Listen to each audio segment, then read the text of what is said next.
Bryan Elwood was our sixth intern. He came to us in 2013, just as we had moved into this building.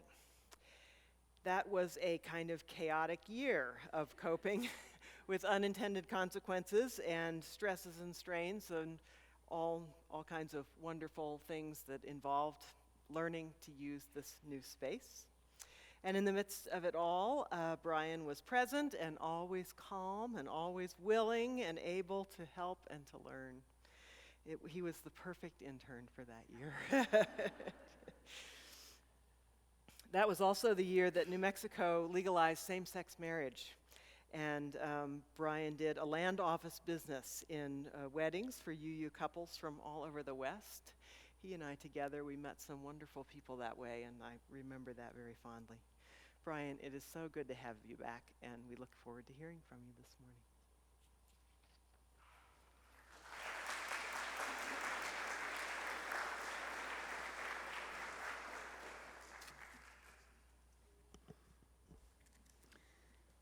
So when Christine emailed me last April to invite me to Albuquerque one Sunday this summer to be part of this ministerial intern homecoming, I was delighted.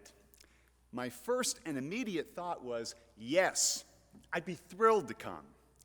What a marvelous way to celebrate Christine's retirement, and an opportunity for me, too, to return to Albuquerque for the first time since leaving that last day of May in 2014, to be part of it, and the honor of trusting me with your pulpit yet again.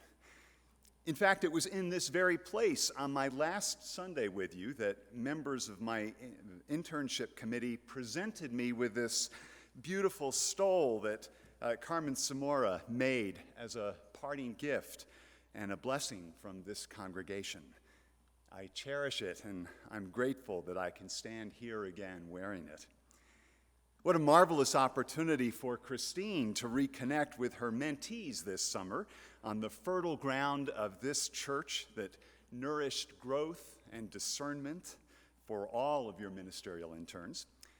And maybe most importantly, this homecoming that you're hosting is a marvelous opportunity for you to consider the dividends of being a teaching congregation.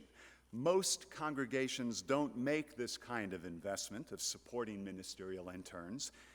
So my first thought after receiving Christine's email was, yes, I'd be thrilled to come. My second thought was, oh no. What if they want their money back? You see, when I returned to Dallas at the end of my internship, I did not continue on the path of seeking ordination to become a parish minister. Later that summer, I returned to work at UT Southwestern Medical Center, where I had spent about 15 years of my vocational life prior to divinity school. There, I work with an innovative research center and manage several research studies, including some that explore racial and cultural differences in coping with advanced cancer and end-of-life care planning. It's a different kind of ministry, but it is not the trajectory of parish ministry that was the primary focus of my time with you. So my second thought was, oh no, what if they want their money back? Now, so far this weekend, neither Paul nor Christine have asked me for a check, though my flight home is still a few hours away. And I jest about this because I confess a little self-consciousness, returning to your pulpit having walked a different road than either of us imagined when I arrived as your intern. Instead, I returned to Dallas to be closer to people who mattered greatly in my life, to be closer to my aged mother who died about 15 months ago, and to more fully immerse myself in liberal Christianity that had begun to define my spiritual practice. Things haven't unfolded in the ways I thought, and I'm learning that this unpredictable path is how it is, probably for us all. Things often unfold in unexpected ways, some welcome, some unwelcomed, but not exactly as we thought. My ministerial internship ran from September 2013 to May 2014. As Christine mentioned, this sanctuary had just been completed. In fact, I think you had met for worship in this space for the first time the Sunday or two before my arrival. So it was a time of significant transition in this congregation. And it's interesting to return to this church when you are again at the threshold of another significant transition, this time in your senior minister. These transitions are marked by joy and celebration, and maybe a little wistfulness as time's winged chariot flies by, wistfulness that comes with letting go of places and people we hold dear to make way for what's next. I'm reminded of the insightful observation of the Buddhist nun Pema Chodron, who writes, "We are always in transition." I'm so happy for you and Angela that you're starting this next chapter together, and join you in honoring Christine. As I reflected upon what to share with you today, I thought about my time as your intern, what we experienced together, my challenges and growth during those 9 months and since, and I kept coming back to a defining question. Throughout my internship, Christine and I would meet for an hour each week to review my progress with the learning agreement that she and I had crafted early on. Interns create a learning agreement that is a kind of blueprint for what they'll do during their internship, for what they uniquely need to learn to more fully develop and prepare for ministry. In these meetings, I would talk about challenges and struggles, both spiritual and logistical. I would seek Christine's guidance and use her as a sounding board. It was an enormous privilege to have her counsel. One of the questions Christine would often ask to reorient me was, "So, what are you learning?" So, what are you learning? This has proven to be the single most practical and helpful way I know of reframing problems and making meaning of experience, then and since. And it is a question I commend to your use on a regular basis to ask yourselves and each other. It can be a provocative question, at once simple and direct, but one that invites deep probing, even spiritual reflection. It is a threshold question, inviting us into new territory of understanding, simultaneously generous and practical, yet also one that quickly drills down to what we believe, what we hold most dear, what matters most. It is a conversation starter to what may take a long time to answer. So, what are you learning? Hear the generosity in the question. It's a vital reminder that we're not supposed to know all the answers, despite the cultural, social, and political reward we ascribe to people who confidently assert that they do. But the reality is we don't have all the answers and are well advised to mistrust anyone who purports that they do. In a way, we're all interns. Maybe not in a ministerial internship, but in a human being internship. We each learn as we go what it's like to inhabit this body for a few decades, navigating the world with our particular incarnation of gender, race, size, intellect, orientation, and all the rest. Much of our learning can only come by doing, and if we're lucky, we find some good mentors along the way. We find people who can help us write our learning agreement and figure out what it is we need to focus on in order to bring ourselves more fully alive. Because, and Christine and I did not compare notes before the service, but because, in the words of the renowned Protestant minister Frederick Buechner, no doubt co-inspired by Howard Thurman, the place God calls you to is the place where your deep gladness and the world's deep hunger meet.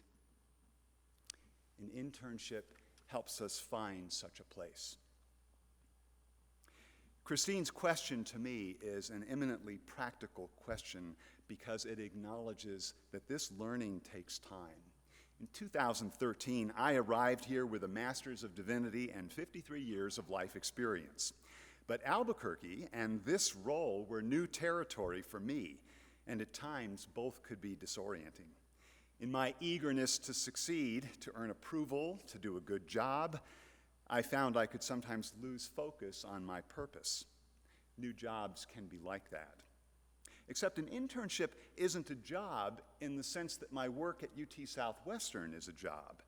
Now, there, I was hired with the expectation that I know how to do specific things or could quickly get up to speed accomplishing the work that needs to be done. Here, while I had specific tasks and responsibilities, I was hired to learn. That's the point. So to have Christine ask me that question from time to time helped me refocus on the task at hand. Then and since, I find great relief and comfort in the reminder that we are here in our lives to learn. Another way to understand Pema Chodron's observation about transition is to see transition as learning, moving from one way of being to another.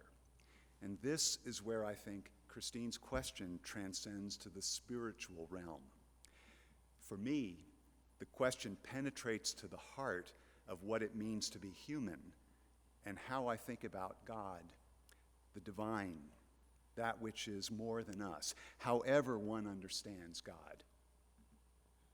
The question invites openness and receptivity to experience, and admittedly this isn't always easy, because some experiences are hard to welcome.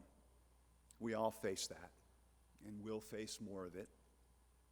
Yet even that awareness, when we're struggling to welcome what is, struggling to remain open to learning, to transformation, even that awareness is part of the answer to the question.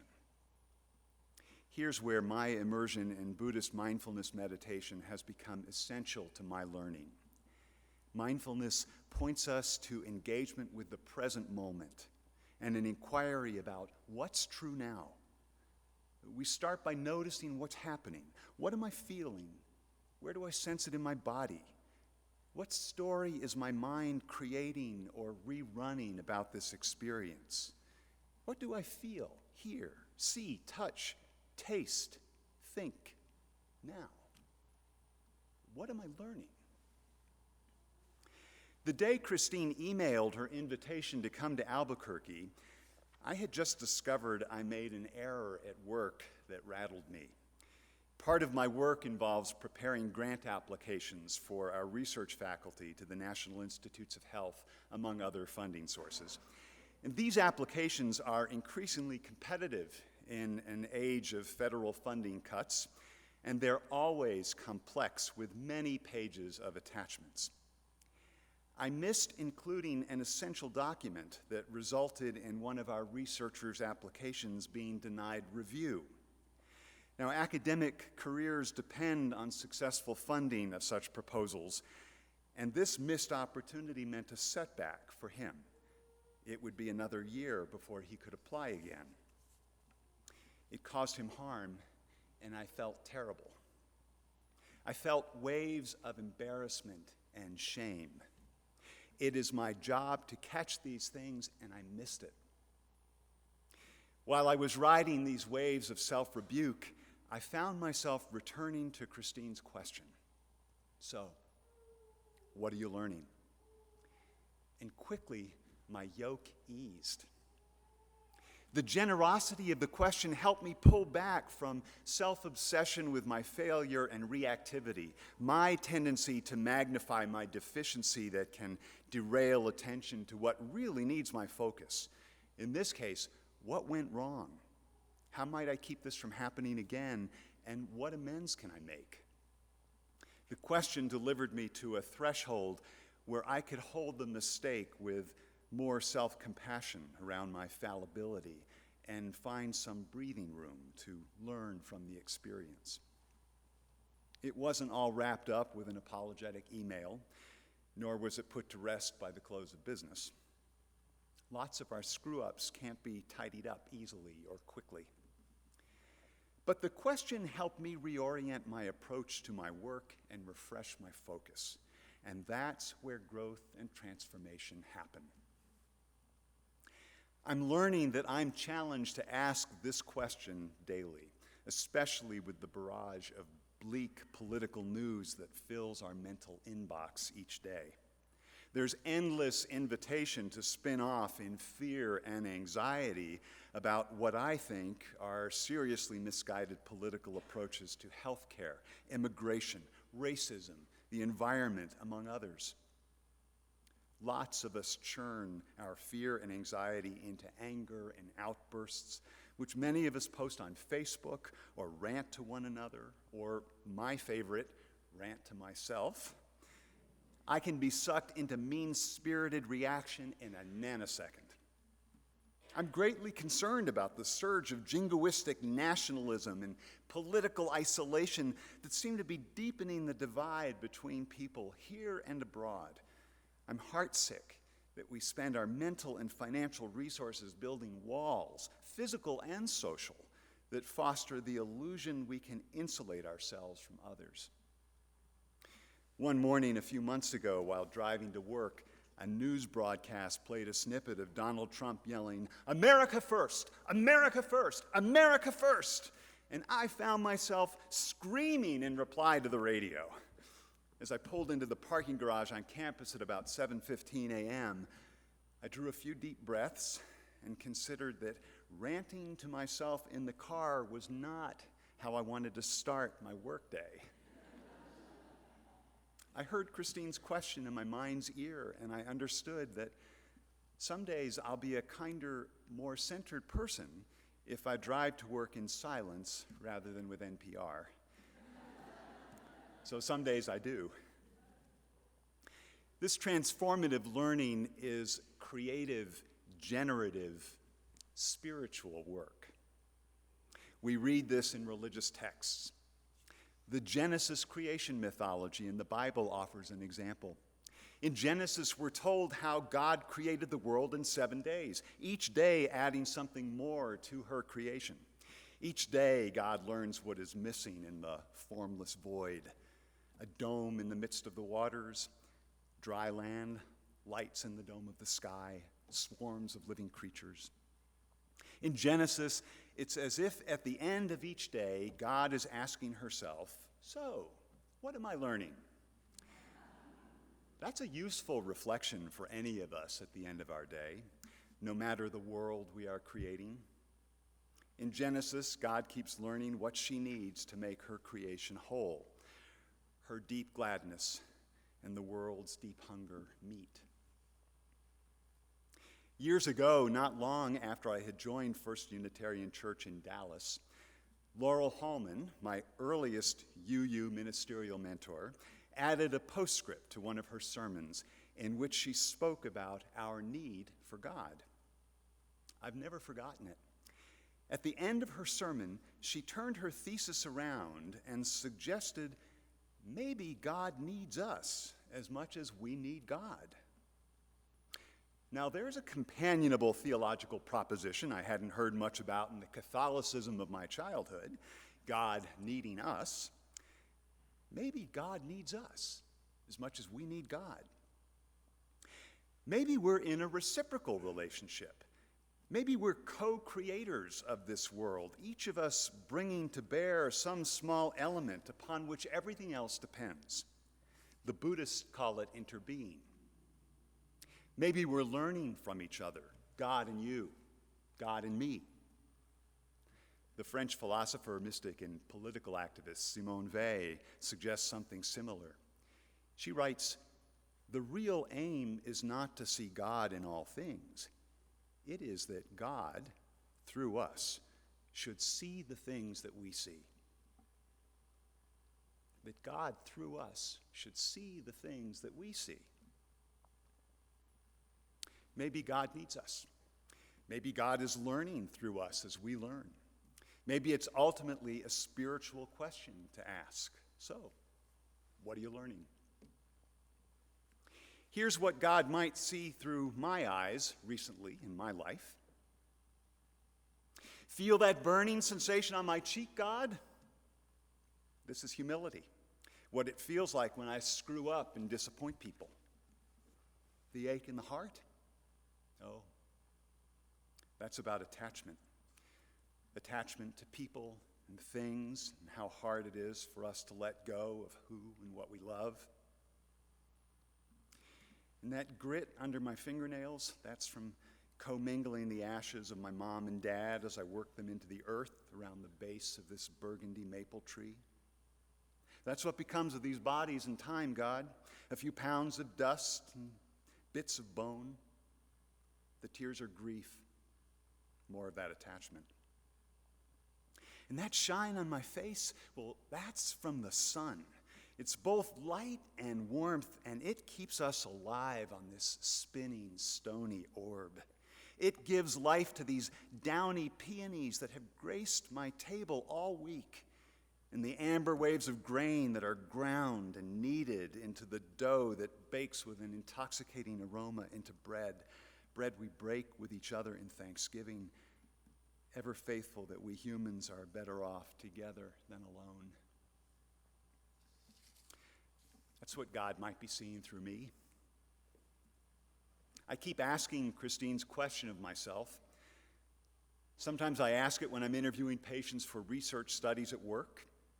Sometimes when I'm driving behind a slow or indecisive driver and sense my frustration building, or when I'm standing in line at the grocery store, or aware that I'm feeling resentful of not getting the attention I want, or aware that I'm feeling anxious about not having enough money, time, love. I try to remember to ask it too when I'm joyful, when I notice I feel well, when I've had a great swim, or when I'm enjoying the company of others. What if we lived our lives with this kind of holy curiosity about our experience? How would that change the quality of the moment? How might it heal the divisive political and sometimes emotional paralysis that keeps us from solutions and building bridges rather than walls? I think it would make for a much kinder world. And if the world needs anything now more than ever, it is kindness to each other, to our planet. If America can be first in anything, may we be first in kindness. So I want to leave you with the intern's question, the question I learned to ask here. What is it you are learning? Offer yourselves and each other this generous inquiry. Let it support you with practical discovery for your journey. And see, just see if it leads you to some new threshold. So, what are you learning? Blessed be the question.